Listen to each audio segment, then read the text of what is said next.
Hi everybody, welcome back to Book Talk with Notion Press. Here I am with Miss, Shivani Agrawal, author of. Healing. So ma'am, how is it visiting the world's largest book fair? I'm really impressed and I'm really excited about this book fair, and this is my first time visiting this book fair. So your first experience at the book fair is as an author.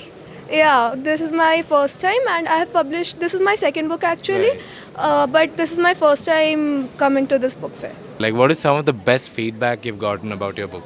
Best feedback is that I have collected some of the feedbacks and it's about the writing process or the writing theme, about the rhyming scheme, about the Right. free verse and everything. It's about I write very simple poetry Right. that readers are able to understand. Right. Some of the poems are there which are difficult to understand, but Right. there are so many hidden meanings in that. But Right. I write simple poem with hidden meanings in it. Right, so it's very approachable poetry with a lot of like depth is what it is. Yeah.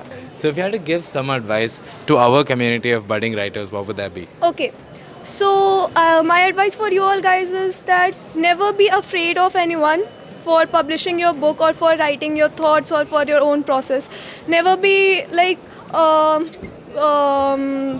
overcome your feelings, overcome your anxieties inside you that is hidden, and also overcome the things that you face in your life or the difficulties or the challenges that you have. Never think of anyone else at what they'll think or Right. what their perspective or what's their point of view towards you. Just be yourself and be your own self and never be afraid of anything. Stay true to yourself, guys. Thank you so much. That Thank was really you. inspiring. Thank you so much for sharing this experience Yeah, with us. I hope thank you had you. a wonderful book fair. Thank you. Thank you.